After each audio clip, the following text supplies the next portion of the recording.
여러분 안녕하세요. 디케니 곤충연구소에 오신 걸 환영합니다. 디케니 곤충연구소는 지구를 자유롭게 만들자는 의미로 만들어진 어스풀이라는 곳에 안에 있어요. 디케니 곤충연구소라고 한번 들어보신 적 있으세요?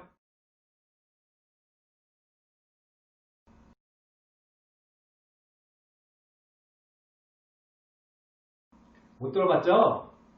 왜냐면 디켄이라는 단어는 박사님이 만들어낸 단어이기 때문에 그래요. 디켄이라는 단어는 곤충을 재미있게 먹는 입모양 D와 그리고 할 수 있다는 캔, 그래서 디켄이 재밌게 단어를 만들어냈어요. 디케니 곤충연구소에는 곤충관만 있는 게 아니고 식품을 만드는 곳도 있고 친환경 텃밭도 있고 동물들이 있는 곳도 있고 여러가지 많은 다양한 활동을 할 수 있어요. 이곳이 식품관인데요. 이곳은 여러가지 식품들을 만들어 보는 곳이에요. 곤충으로 만들겠죠. 곤충으로 지금 강정을 만들고 있어요. 젤리도 만들고 있고.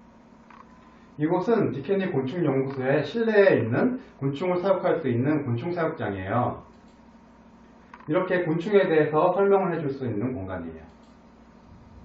그리고 이 옆에는 교실도 있는데요. 이렇게 박사님이 설명을 하고 있고 이야기를 듣고 있고 지금 이 촬영을 하고 있는 공간도 교실이에요.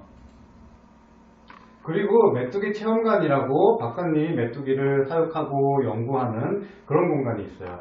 이 체험관에서는 여러분처럼 어린 친구들도 잠자리채로 메뚜기를 쉽게 잡을 수가 있어서 이렇게 들어가서 잠자리채로 메뚜기를 잡아서 작은 케이스에 담아서 집에서 기르기도 해요.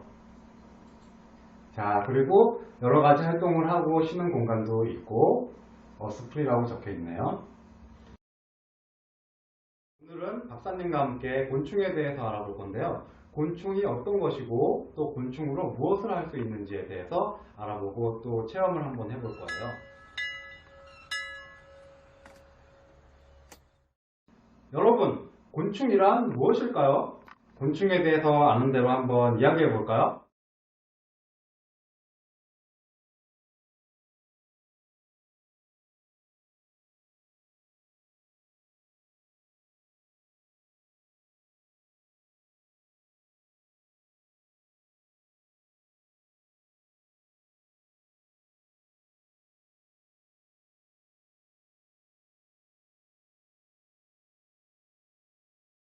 여러분이 말하는 여러 가지 종류의 곤충이 있지만 곤충이라고 하면은 사실 공통적으로 몸을 머리와 가슴과 배 이렇게 세 부분으로 머리와 가슴과 배 이렇게 세 부분으로 몸을 나눌 수 있는 동물을 곤충이라고 해요. 그리고 날개를 두 쌍 가진 곤충도 있고 한 쌍 가진 곤충도 있어요.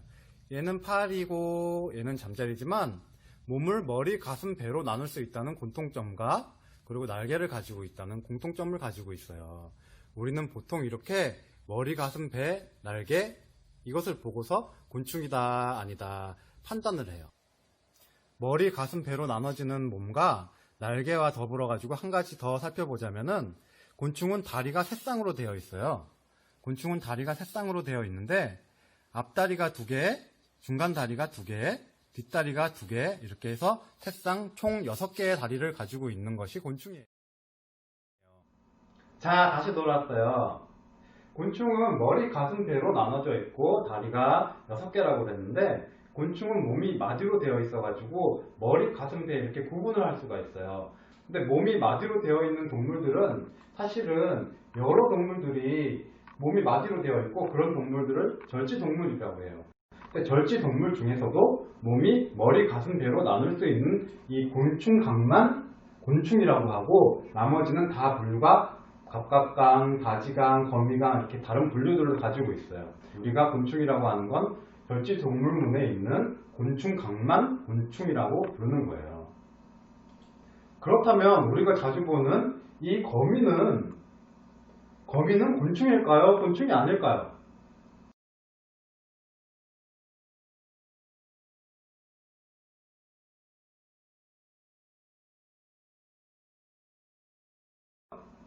곤충이라고 생각하는 친구들이 있으면 한번 손 한번 들어볼까요? 곤충이 아니라고 생각하는 친구들도 많은가 봐요. 그럼 박사님이랑 한번 살펴볼게요. 곤충은 머리, 가슴, 배로 나눌 수 있다고 했는데 거미는 보니까 머리가 있고 가슴인지 배인지 모를 게가 하나가 더 있네요. 머리, 가슴, 배 3개로 나눌 수가 있어야 되는데 2개로 나눌 수가 있어요. 좀 애매하네요. 그리고 다리를 보니까 다리는 곤충은 다리가 6개라고 했어요. 거미의 다리를 한번 세어볼게요. 하나, 둘, 셋, 넷, 다섯, 여섯, 일곱, 여덟. 8개면은 곤충은 6개라고 했는데 거미는 그럼 곤충이 아닌가 보다. 거미는 머리와 가슴, 배로 되어 있는 게 아니고 머리, 가슴, 배 이렇게 두 등분으로밖에 안 되어 있어요. 그리고 다리도 8개이기 때문에 거미는 곤충이 아니에요. 자, 너무 쉽다고요? 자, 곤충이 속하는 절지동물문을 보면은 곤충강이 있지만 그 옆에 거미강이 따로 있어요. 곤충이란 다른 형태를 가지고 있기 때문에 거미강이라고 다시 이 분류를 나눠 놓은 거예요. 몸이 머리와 가슴, 배 두 부분으로 나눠지는 이 거미강은 거미목도 있고 응애도 있고 우리가 진드기라고 할 수 있는 것도 있고 정갈도 사실은 거미강에 속해요. 우리는 곤충강을 알아볼 거예요. 곤충과 거미의 차이가 이제 이해가 되나요? 우리는 동물의 분류 중에서도 곤충이라고 부를 수 있는 절지동물문 곤충강에 대해서 알아볼 건데요. 곤충강 안에서도 여러 가지 형태에 따라서 메뚜기 목이 있고 노린재 목이 있고 벌 모양으로 생긴 벌목이 있고 딱정벌레처럼 생긴 딱정벌레 목이 있고 곤충의 형태에 따라서 또 곤충을 여러 가지 이렇게 분류로 나눠놨어요. 여러분이 알고 있는 곤충 뭐 잠자리, 파리, 벌 뭐 여러 가지가 있어요. 근데 이 곤충을 이렇게 형태에 따라서 나누는 것이 아니라 박사님은 다른 단순한 방법으로 한번 나눠볼 거예요. 간단하게 설명을 해줄 테니까 한번 들어보세요. 곤충을 애완용으로 사용할 수가 있어요. 애완용 곤충 다 들어보셨나요? 우리가 집에서 장수풍뎅이도 길러보고 사슴벌레도 길러본 친구들 있죠? 애완용 곤충으로 장수풍뎅이, 사슴벌레, 귀뚜라미 등 50여 종의 곤충이 애완용으로 사용되고 있어요. 그리고 화분 매개용으로도 곤충을 사용해요. 화분 매개용이라는 것은 꽃이 피어 있으면 꿀벌이 가서 화분을 이렇게 옮겨서 매개체 역할을 해준다라고 해서 화분 매개용 곤충이라고 하는데, 보통 꿀벌 종류들이 가위벌, 기형벌 같은 그런 꿀벌들이 화분 매개용 곤충으로 사용돼요. 그리고 천적곤충으로 사용되는 곤충도 있어요. 천적곤충은 대표적으로 무당벌레가 있는데, 식물을 자라날 때 식물에 진딧물이 달라붙어서 식물이 잘 자라나지 못할 때 무당벌레를 풀어서 무당벌레가 진딧물을 잡아먹게 해서 천적곤충으로 사용하는 거예요. 그리고 행사용으로 나비, 반딧불 이런 것들을 나비 날리기 축제 같은 것도 하고 반딧불 축제 같은 것도 하죠. 이런 행사용으로 사용되는 곤충을 또 행사용 곤충이라고 해요. 그리고 우리가 대표적으로 식용곤충이라고 해서 도리벼 메뚜기, 쌍절 귀뚜라미, 거저리, 미럼 이런 곤충들이 다 식용곤충으로 속해 있는데, 박사님은 식용곤충을 대표적으로 연구하는 박사님이에요. 그 외에도 애완동물의 사료용이나 사람들의 의약용으로도 곤충이 많이 활용되고 있어요.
이런 많은 곤충들이 여러 분야에서 활용되고 있는데, 그 중에서 박사님이 한 가지를 소개해 볼게요. 이 곤충이 무엇인지 아시나요? 이 곤충은 넓적성장벌레라는 이름이 붙어 있는 곤충이에요. 이 곤충은 어디에 사용될까? 짜잔! 여러분, 이 애니메이션 다 아시죠? 이 애니메이션의 주인공 이름이 무엇일까요?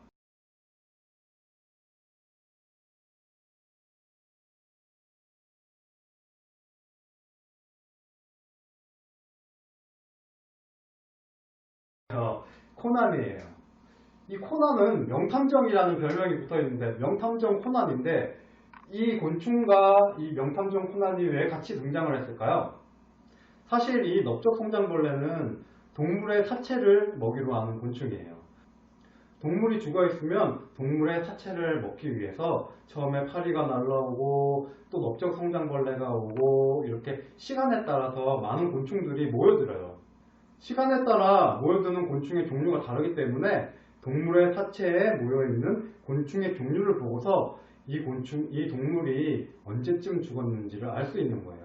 처음에는 파리가 날라오고, 두 번째는 딱정벌레가 오고, 세 번째는 뭐 이런 송장벌레가 오고, 이렇게 해가지고 송장벌레가 있으면은 이 동물의 사체가 죽은 지 오래되었구나, 이렇게 판단해서 모여드는 곤충의 종류를 보고 시간을 역추적해서 이 동물의 사체가 언제 죽었는지를 우리는 알 수 있기 때문에 이 곤충을 탐정의 역할을 한다. 그래서 우리는 이런 곤충들을 법의학 곤충이라고 해요. 여기 명탐정이라고도 하고 법의학 곤충인 송장벌레가 있어요. 여러분, 송장벌레는 처음 보죠? 지구의 청소부이자 환경지킴이 송장벌레는 동물의 사체를 분해해서 다시 흙으로 만들어서 생태계를 순환시키는 거예요. 이 송장벌레의 이름은 점이 4개 박혀 있다고 해서 넉점박이 송장벌레예요. 그리고 다른 송장벌레도 여러 종류가 있어요. 이 송장벌레들은 동물의 사체를 분해해서 흙으로 돌려보내기 때문에 지구의 청소부라고도 하고 생태계를 순환시키는 역할을 해요. 지구의 청소부, 환경지킴이 송장벌레였습니다. 정말 곤충을 사용할 수 있는 곳이 생각보다 굉장히 많죠? 그 중에서도 박사님은 곤충을 식용으로 사용하는 곳에 대해서 연구하고 있어요. 박사님이 연구하고 있는 식용으로 사용하는 곤충에 대해서 알아볼게요. 자, 여기 옆에 보이는 게 뭐죠?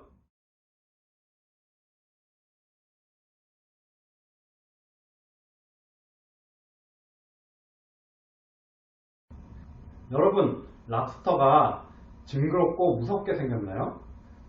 랍스터는 지금은 모두가 좋아하는 음식이지만 처음에는 징그러워서 또 무서워서 아무도 먹지 않으려고 했어요.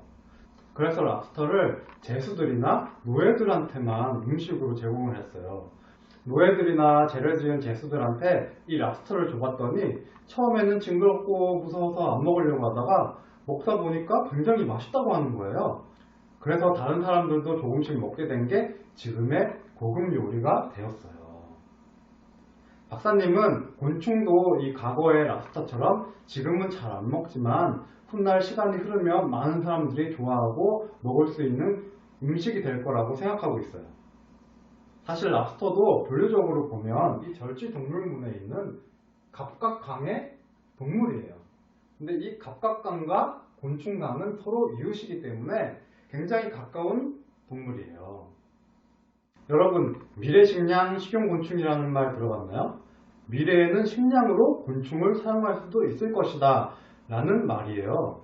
이런 말은 박사님이 얘기한 것처럼 랍스터처럼 곤충이 미래에는 음식이 될 수 있을 것이다 라는 거예요.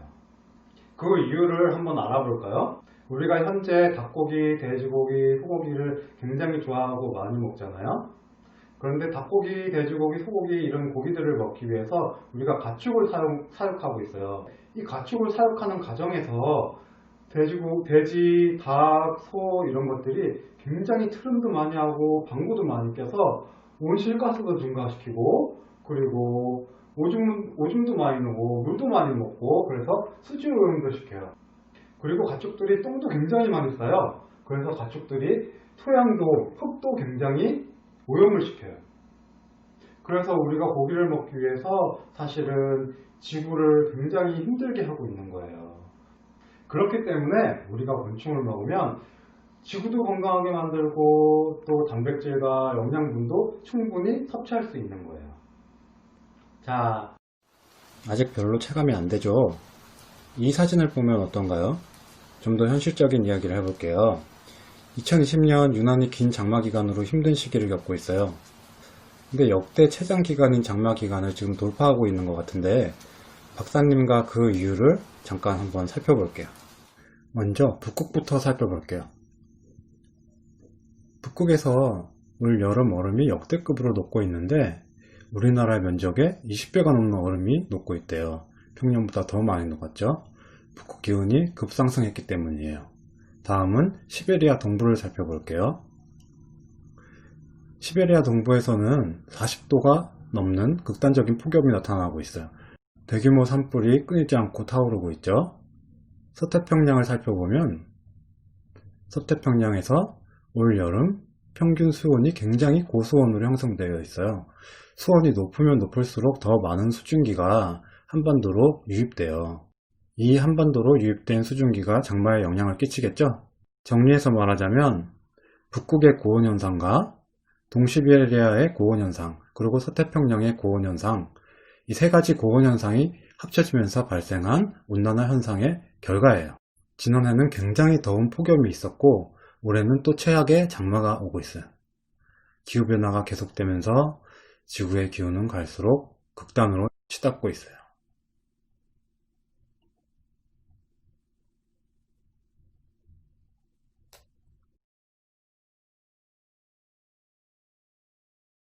이 사진을 보면 땅이 이렇게 말라 있어요. 물 위에 배가 있어야 되는데 물이 다 말라서 배가 가라앉아 있어요. 여기도 보면은 땅에 물이 없어서 이렇게 갈라져 있죠. 이 사진도 마찬가지예요. 우리나라는 장마도 있고 비도 가끔씩 오기 때문에 여러분들이 물이 부족한 걸 못 느낄 수도 있어요. 그런데 세계적으로 지구는 물이 부족한 상황에 처해 있어요. 그래서 우리가 식물도 키울 수 없고 가축이 먹는 사료인 옥수수나 풀 같은 것도 기를 수 없는 곳이 많이 있어요. 그렇기 때문에 가축들을 키우고 먹이를 먹이기 위해서 GMO라고 해가지고 옥수수의 유전자를 조작하고 풀을 많이 나게 하고 이렇게 유전자를 변형을 일으켜가지고 안 좋은 먹이를 먹여서 가축들을 키우는 곳도 많이 있어요. 그래서 우리가 돼지고기, 닭고기, 소고기를 좋아해서 이렇게 물이 부족하고 지구를 힘들게 할 게 아니라 곤충을 조금만 사용해줘도 지구는 많이 건강해질 수가 있는 거예요. 지금까지 박사님이 이야기한 내용을 동영상을 통해서 한 번 더 살펴볼게요.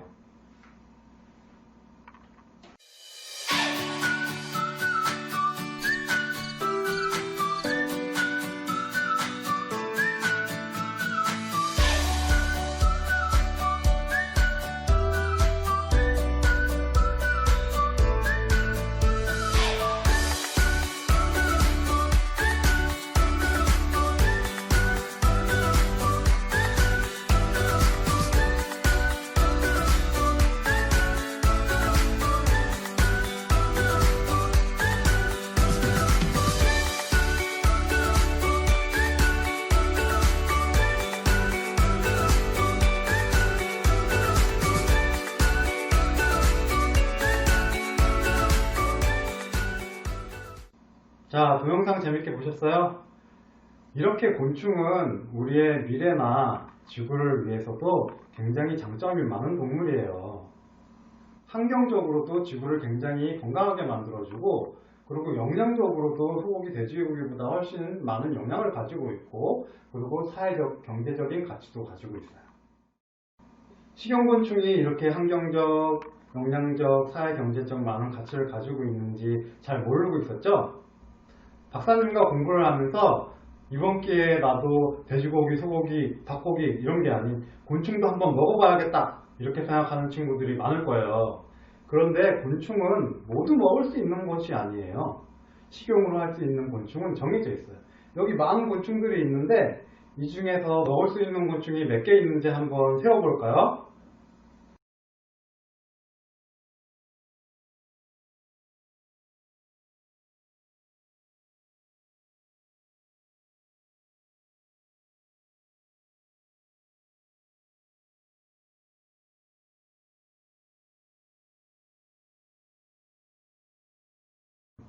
하나하나 알아볼까요?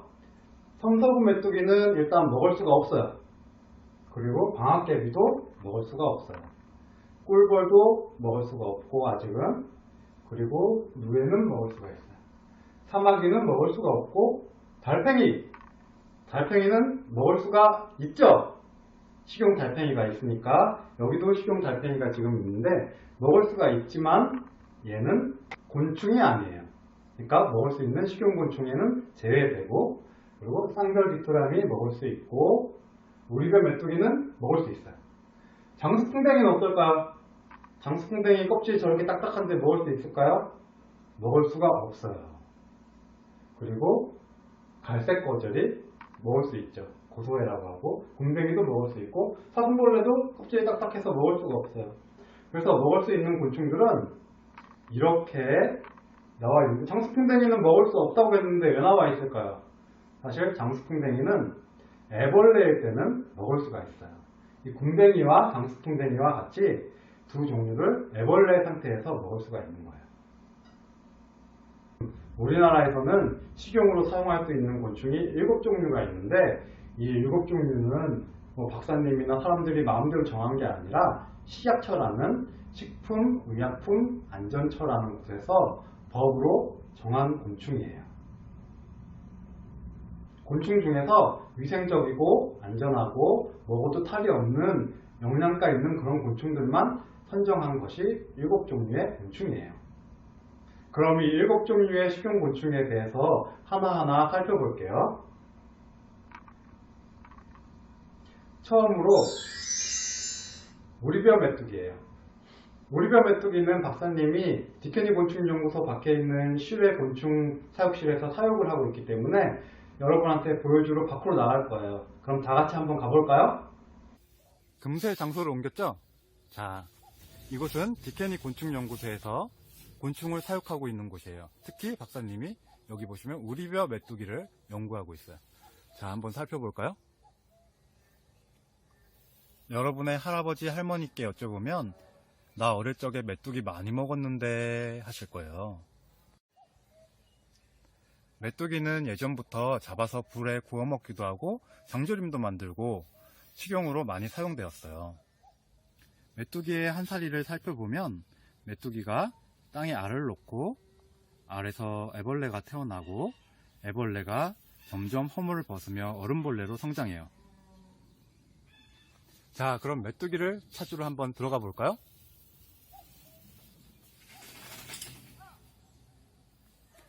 여기 옥수수가 있는데 옥수수에 구멍이 뻥뻥 뚫려 있죠? 이 뻥뻥 뚫려 있는 구멍들이 다 메뚜기가 먹이 활동을 한 흔적이에요. 그럼 메뚜기를 한번 찾아볼까요? 메뚜기가 여기 많은 메뚜기들이 앉아 있네요. 아직 어른이 되지 않은 약충 상태의 메뚜기예요.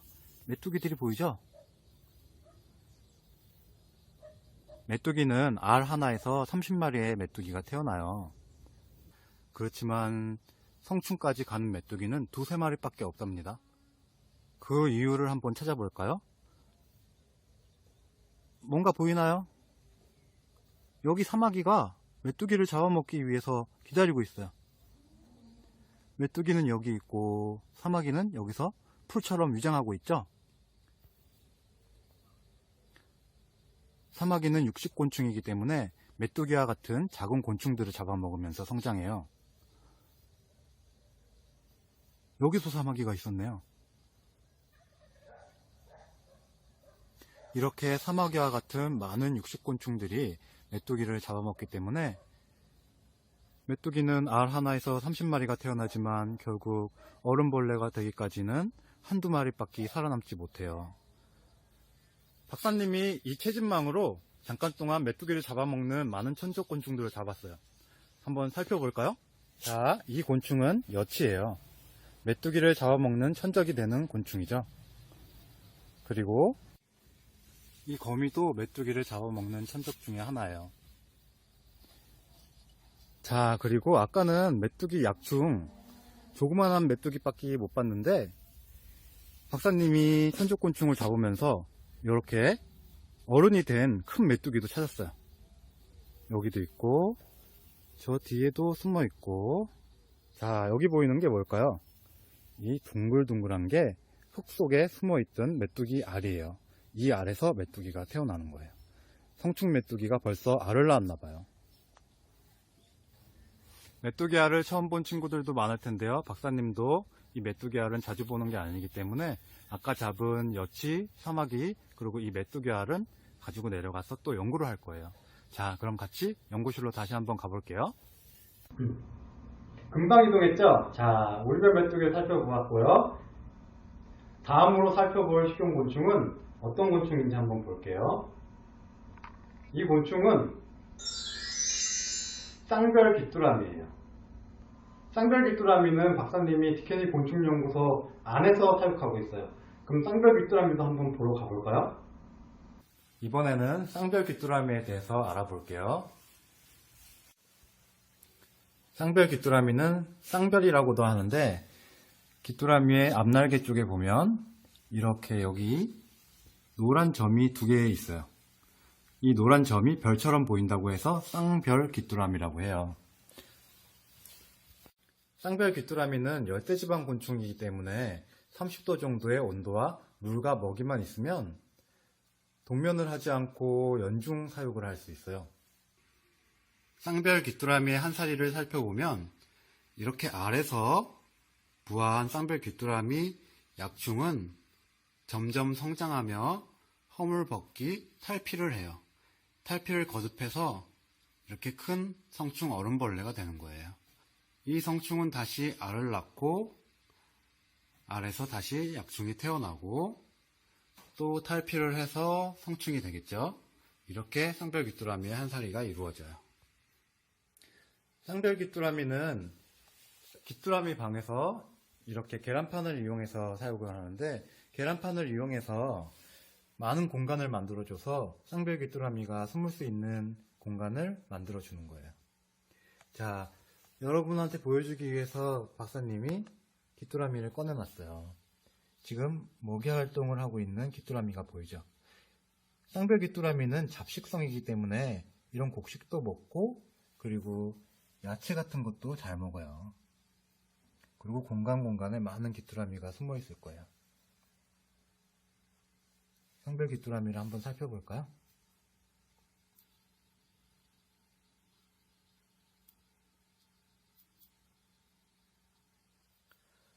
쌍별 귀뚜라미한테서 노란 점이 2개 있는지 한번 찾아볼까요?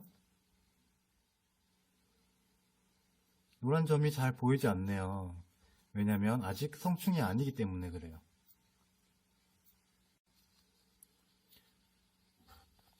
귀뚜라미에 아직 날개가 없죠? 메뚜기도 마찬가지고 귀뚜라미도 약충일 때는 날개가 없어요. 성충이 되어야지만 날개가 나오는데 그 날개 위에 노란 점이 생기는 거예요. 노란 점이 아직 안 보이면 성충이 아닌 거예요. 아직 날개가 없는 약충이지만 금방 자라서 성충이 될 거예요.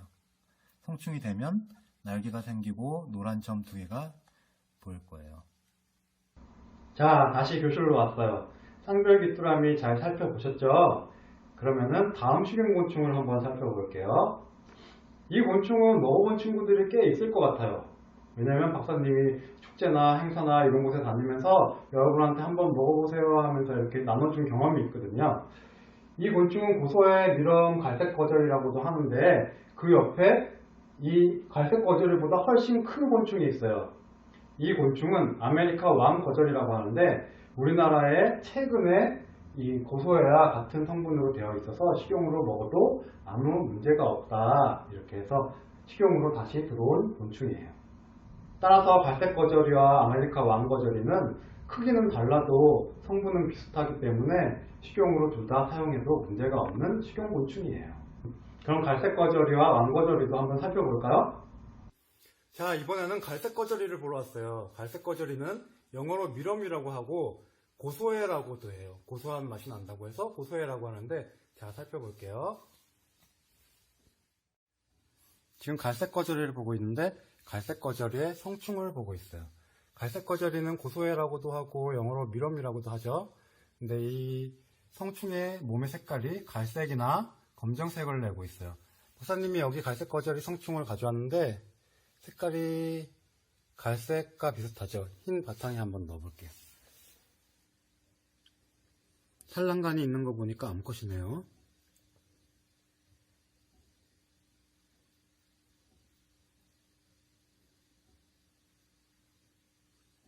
굉장히 작죠?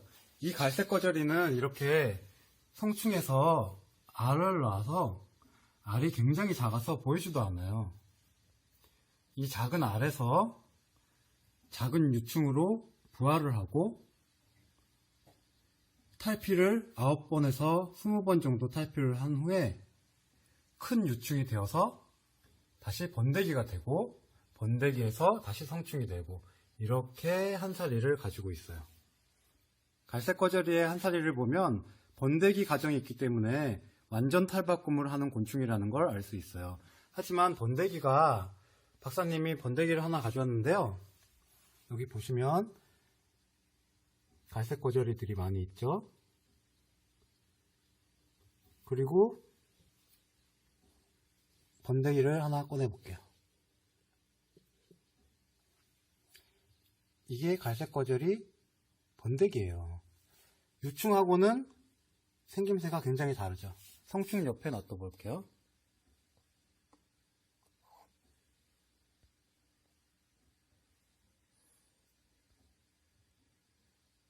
갈색 거저리의 번데기예요.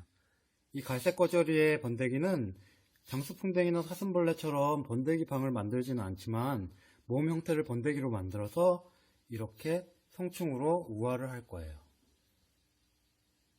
그리고 갈색 거저리 중에 이렇게 색깔이 흰색인 유충이 있어요. 이 유충은 방금 전에 탈피를 했기 때문에 몸의 색깔이 흰색이고 조금 있으면 다시 갈색으로 변할 거예요. 이렇게 탈피를 하면서 몸의 크기를 키워나가면서 번데기 방을 거쳐서 성충이 되기 때문에 갈색 거저리는 완전 탈바꿈을 하는 곤충이에요. 갈색 거저리와 더불어서 아메리카 왕 거저리, 영어로 슈퍼미럼이라고도 하는 이 곤충도 옆에 가져왔어요. 두 곤충의 크기가 비교가 되나요? 슈퍼미럼을 거저리와 같이 한번 더 볼게요. 크기를 비교해 보기 위해서. 자, 크기 차이가 보이시나요? 아메리카 왕거저리는 정말 왕처럼 크네요. 여기 사이에 있으니까. 하지만 아메리카 왕거저리 슈퍼미럼도 사실은 한사리가 갈색 거저리 유충과 똑같이 번데기를 거쳤다가 성충이 되는 똑같은 한사리를 가지고 있어요. 아메리카 왕거저리의 성충이에요. 아메리카 왕거저리와 갈색 거저리의 차이가 보이시나요? 성충도 훨씬 크네요. 고소의 미럼 갈색 거저리라고 부르는 이 곤충을 살펴보았고요. 자, 다음으로 살펴볼 쉬운 곤충은 이 애벌레 상태로만은 잘 모르겠죠. 이 곤충은 흰점박이 꽃무지 풍뎅이에요. 이 흰점박이 꽃무지 풍뎅이 굉장히 이름이 어려운데 박사님이 쉽게 기억하는 방법을 알려줄게요. 사실 이렇게 껍데기가 딱딱한 풍뎅이류의 곤충인데 보면은 등 위에 흰 점이 박혀 있어요. 근데 이 곤충은 굉장히 꽃을 좋아해서 꽃 주위를 많이 날아다녀요. 그렇기 때문에 흰 점이 박혀 있고 꽃을 좋아하는 꽃무지다. 그리고 풍뎅이다. 그래서 흰점박이 꽃무지 풍뎅이 이렇게 이름이 지어졌어요. 이제 좀 쉽게 이해가 되죠?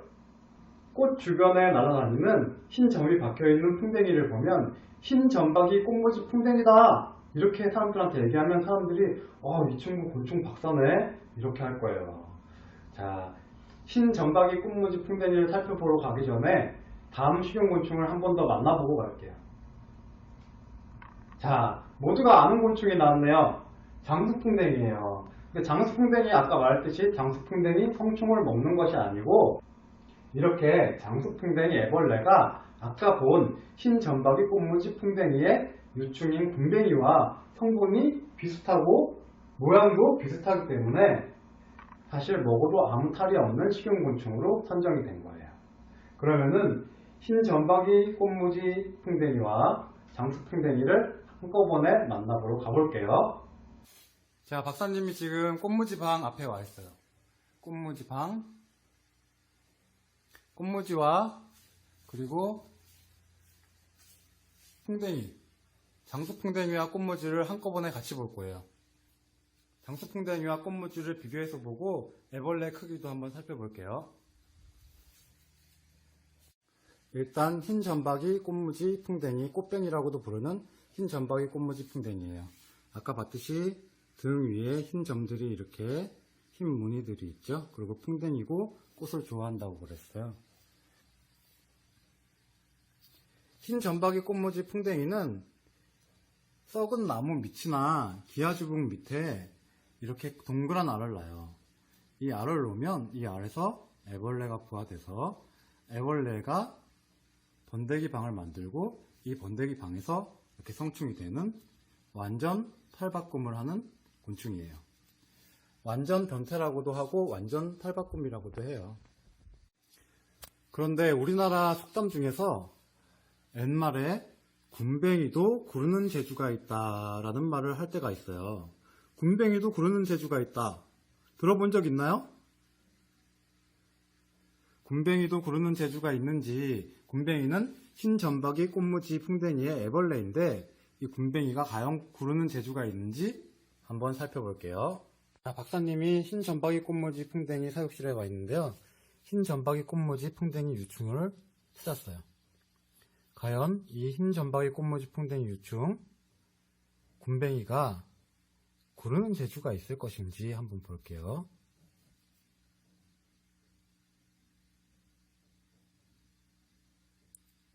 뒤로 굴른 것 같죠, 지금? 몸을 한 바퀴 굴러서 앞으로 가고 있네요. 흰점박이 꽃무지 풍뎅이 유충 군뱅이는 몸을 떼굴떼굴 구르는 게 아니고 기어갈 때 거꾸로 이렇게 몸을 뒤로 눕혀가지고 거꾸로 가고 있는 모습이 보여요. 지금 똑바로 가고 있지 않고 누워서 가고 있죠? 다시 한번 볼까요? 그렇네요. 군뱅이는 똑바로 가지가 않고 누워서 가요. 이 누워서 이렇게 땅으로 들어가는 모습이 구르는 것과 비슷하다 해서 군뱅이는 구르는 재주가 있다라는 속담이 탄생한 것 같아요. 자, 그리고 흰점박이 꽃무지 풍뎅이 유충 옆에 군뱅이 옆에 장수풍뎅이 유충을 가져왔어요. 크기 차이가 보이시나요? 크기가 많이 차이 나죠? 장수풍뎅이 애벌레와 흰점박이 꽃무지 풍뎅이의 애벌레는 크기 차이가 이렇게 많이 나요. 그렇지만 둘 다 이렇게 박사님이 여기서 찾았는데 동그랗게 이렇게 번데기 방을 만들어서 이 안에 들어가 있어요. 유충 상태로 성장을 하다가 번데기를 만들어서 성충이 되는 거예요. 번데기를 박사님이 한번 푸셔봤는데 이 안에 장수풍뎅이는 이렇게 번데기 모양으로 몸을 말고 있어요. 애벌레 때와는 모양이 굉장히 다르죠. 이렇게 몸을 변화시켜서 번데기가 되었다가 성충인 장수풍뎅이로 나올 거예요. 군뱅이도 마찬가지예요. 군뱅이도 이렇게 애벌레로 성장을 하다가 번데기 방을 만들어서 이렇게 안에서 번데기로 있다가 성충이 될 거예요. 박사님이 원래 이렇게 하면 안 되지만 연구를 위해서 번데기 방을 한번 열어볼게요. 안에 어떻게 되어 있는지.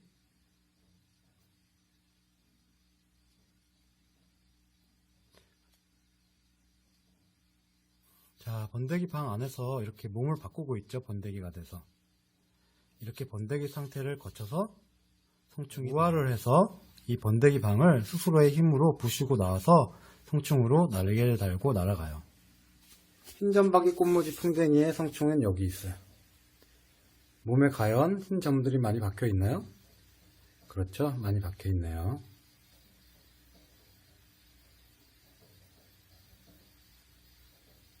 자, 흰점박이 꽃무지와 장수풍뎅이 애벌레도 모두 살펴보고 왔는데요. 다음으로 만나볼 식용곤충을 한번 볼게요. 더 유명한 식용곤충이 나왔네요. 이 곤충은 뭐죠? 모두가 알고 있죠? 번데기예요. 맞아요.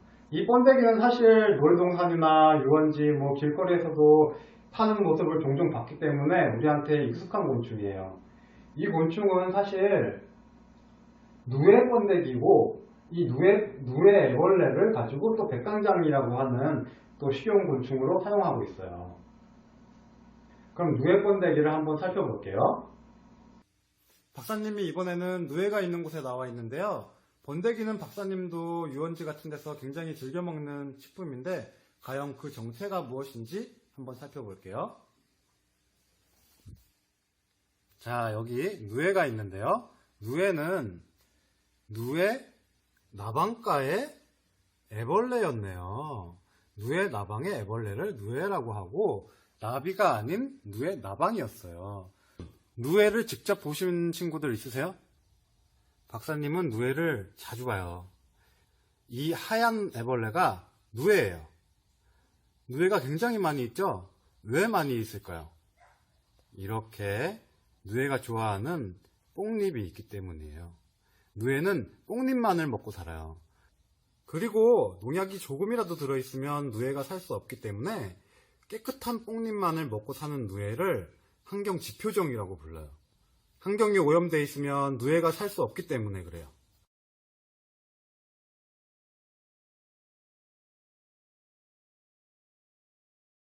누에의 한사리를 살펴보면 누에는 알에서 부화해서 유충해서 점점 커가면서 누에 고치를 지어요. 누에 고치를 짓고 그 누에 고치로 번데기를 만들어서 그 안에서 우화를 해서 이렇게 나방이 되는 거였네요. 누에 나방이었어요. 이 누에 나방이 짝짓기를 해서 알이 되고 이렇게 한사리를 되풀이하겠죠? 그럼 번데기가 있으니까 완전 탈바꿈을 하는 곤충이었네요. 여기에 누에 고치가 있어요. 여기에 박사님이 누에 고치를 가져다 놨어요. 누에 고치를 살펴보면 나무에 이렇게 고치들을 달아놨는데 이렇게 고치를 열어보면 안이 비어있죠. 사실 박사님이 연구를 하기 위해 누에 고치에서 번데기를 모두 꺼냈어요. 자, 여기 보시면 번데기가 있죠. 이 누에 고치 안에 있던 번데기를 박사님이 가지고 왔어요. 이제 우리가 놀이동산이나 길거리에서 아니면 유원지에서 먹어봤던 번데기의 정체가 밝혀졌죠. 자, 이 번데기가 누에 고치의 번데기였어요. 자, 그럼 다시 교실로 가볼까요? 자, 박사님과 함께 지금까지 우리나라의 식용곤충에 대해서 모두 살펴보았어요. 이렇게 7가지의 식용곤충은 우리나라에서 위생적이고 안전한 시설에서 사육하는 곤충들이고, 그리고 먹어도 아무 탈이 없는 곤충들이에요. 이 곤충들을 가지고 여러 가지 음식들을 박사님은 개발을 하고 연구를 하고 있어요. 식용곤충을 사용한 음식을 연구하고 우리가 돼지고기를 5번 먹고 소고기를 4번 먹고 닭고기를 3번 먹을 때, 그럴 때 한 번이라도 곤충을 먹어준다면 우리의 지구도 건강해지고 미래도 밝아질 거예요. 박사님은 매일 곤충을 먹고 있어요. 그래서 박사님은 건강해지고 머리도 좋아진 것 같아요. 우리나라에서는 이렇게 박사님이 식용곤충을 사용한 식품을 연구하고 있는데 외국에서는 어떻게 하고 있는지 한번 살펴볼게요. 자, 외국에서는 이렇게 에너지바를 초콜릿바를 귀뚜라미로 만들었네요. 그리고 뭐 쿠키 같은 것도 만들고 스낵도 만들고 여기도 에너지바도 만들었던 것 같아요.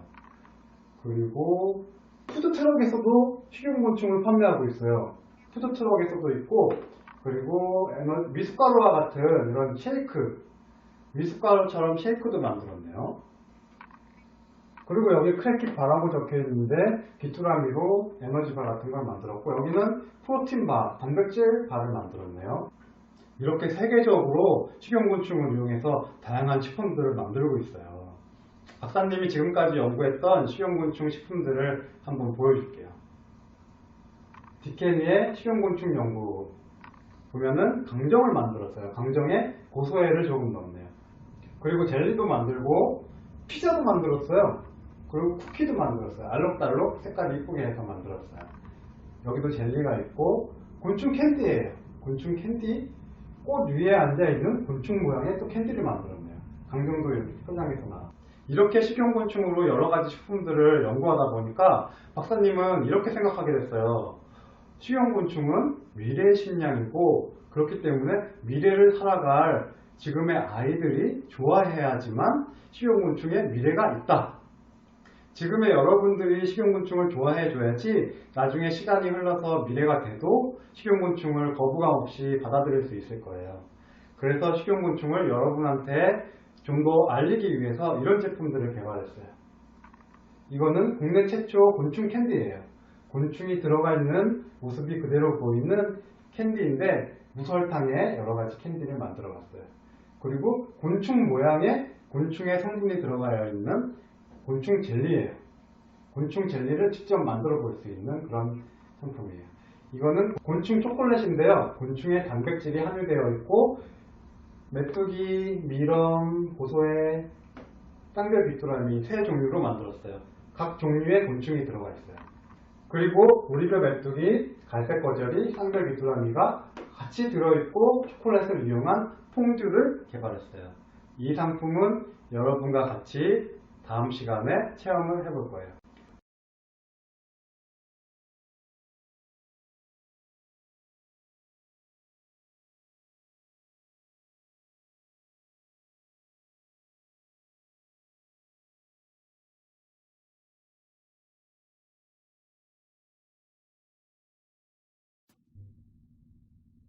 곤충을 먹는다는 데 있어서 가장 큰 걸림돌은 사람들이 가지고 있는 곤충에 대한 인식 문제예요.